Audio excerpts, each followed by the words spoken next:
अस्सलामुअलैकुम, this is me Daniyal Suhail और आज के इस पॉडकास्ट में भी हम आपको वेलकम कहते हैं। व्यूअर्स, मौसम तब्दील हो रहा है, गर्मी आ रही है और जैसे ही गर्मी आती है तो हर किसी का दिल चाहता है कि हमारा जो है वो कुछ ऐसी चीज़ों का इस्तेमाल किया जाए जो हमारे अंदर जाते ही ठंड जो है वो हमें डाल दे। तो हमने सोचा क्यों ना आज हम गर्मी का तोड़ जानने की कोशिश करेंगे। हमारे साथ हकीम अताउर रहमान साहब मौजूद हैं। अस्सलाम वालेकुम हकीम साहब, कैसे हैं जी, आप? वालेकुम सलाम रहमतुल्लाह। हकीम साहब, सबसे पहले तो मुझे बताएं कि गर्मी जो है वो आ रही है और गर्मी जब आती है तो लोगों को होता है कि बस कोई ऐसी चीज़ का इस्तेमाल किया जाए जो हमारी गर्मी को भगा दे। तो मुझे बताएं कि ऐसी कौन सी चीज़ें हैं जो इस मौसम में इस्तेमाल करनी चाहिए? जी, बिल्कुल, गर्मी के अंदर बहुत सी अल्लाह रब्बुल इज़्ज़त ने ऐसी चीज़ें बनाई हैं जो हमारे लिए बड़ी नेमत है। मिसाल के तौर पे मशरूबात में अगर हम आएँ तो नमकीन शिकंजबीन, हुँ। लेमन की नमकीन शिकंजबीन, लेकिन वो हमारे यहाँ ना सफ़ेद नमक डाल के, नींबू डाल के तो हुँ। लोग पानी बना देते हैं। शिकंजबीन वो नहीं है। शिकंजबीन के अंदर 3 डिफरेंट इंग्रीडिएंट्स डलते हैं। अच्छा। मिसाल के तौर पे काली मिर्च, काला नमक और पिंक साल्ट। हुँ। काली मिर्च का पाउडर, काला नमक का पाउडर और पिंक साल्ट, इनको मिक्स हमारे कर लें। घरों में जो बनती है उनमें तो इसमें से बस नहीं, नींबू एक होता है, बाकी सब चीज़ें तो बाकी हाँ, चीनी भी डाल दी जाती है हाँ, अंदर। चीनी भी डालते हैं, वो हुँ। उसका कोई इतना फ़ायदा नहीं। लेकिन मैं कहता हूँ नमकीन शिकंजी ना हो, ये एक चुटकी आप 1 गिलास पानी में डाल लें और लेमन डाल के पिएँ। हुँ। आप यकीन करें, इतनी कोई रेफ्रिजरेंट है। देखें, मशरूबात का ये फ़ायदा होना चाहिए कि आपकी जो आपके डिहाइड्रेशन है उसको ठीक करे हुँ। और जो नमकियात की कमी हुई है उसको भी पूरा करे। बिल्कुल ऐसा ही है। तो ये ऐसा ज़बरदस्त नुस्खा है कि जिन लोगों को नमकियात का बहुत इखराज होने से सर दर्द हो जाता है या जिनके अंदर गुस्सा चिड़चिड़ापन आ जाता है, आपको पता है नमकियात की कमी से भी हमारे असाब कमज़ोर होते हैं, हुँ। तो उनके लिए तो बहुत तीरे बात चीज़ है। दूसरी चीज़ हमारे पास एक टिप के अंदर है तुखमलंगा। हुँ। तुखमलंगा इतनी कोई ज़बरदस्त चीज़ है कि इसको आप कोई भी मशरूब है, मिसाल है हमारे पास एक टिप के अंदर शरबत है, वो है शरबत बजूरी। हुँ। शरबत बजूरी आप कंपनीज के भी ले सकते हैं, घर भी बना सकते हैं। इसके अंदर कासनी होती है, कासनी की जड़ होती है, सौंफ है, सौंफ की जड़ है, सारे ठंडे अज्जा होते हैं जो आपको रेफ्रिजरेंट भी होते हैं, आपको तकवीर भी देते हैं और आपकी खुशकी भी ज़ाहिर करते हैं।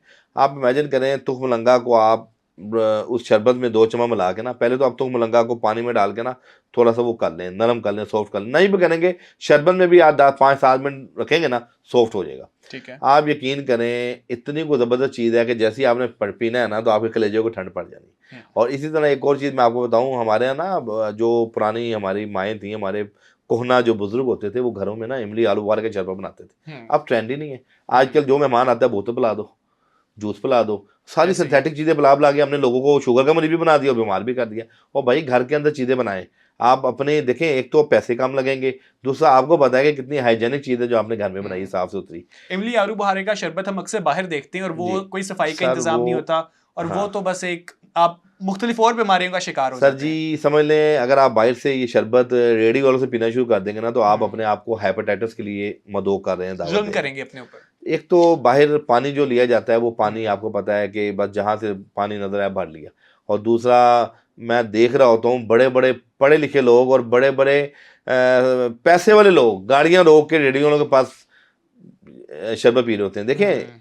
आप कभी नोट करें, जो गंडेरी है, हुँ। गंडेरी अल्लाह रब्बुल इज़्ज़त की जो गन्ना है, बहुत बड़ी नेमत है। ये आपकी जिगर की इस्लाह करता है। बिल्कुल ऐसे ही है। लेकिन जिस तरह ये बिक रहा है ना, वो जिगर को तबाह कर रहा है। मिसाल के हुँ। तौर पे कभी भी आप देखेंगे जो गन्ना गंडेरी बेचने वाले हैं ना, वो जहाँ से पानी मिलता है तो रोकना शुरू कर देते हैं। अब क्या होता है, वो सारी जो गंडेरी है उसने गंदा पानी चूस लिया है। और जब आप घर जाते हैं तो घर जाके आप गंडेरी चूसते हैं तो आप उसका गंदा पानी आप अपने अंदर इनहेल करते हैं। हुँ। वहाँ आपको हेपेटाइटिस का भी खतरा है, वहाँ आपको पेट खराब होने का भी खतरा है, वहाँ एच पाइलोरी जैसे मूजी मर्ज में भी आप मुब्तला हो सकते हैं।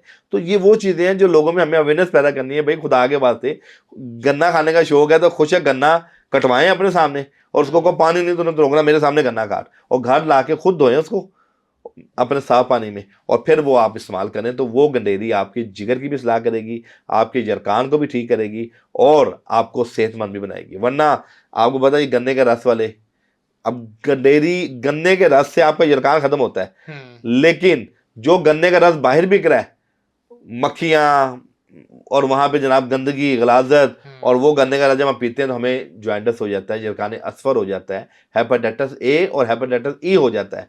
तो फिर हम हकीमों के पास भागते हैं।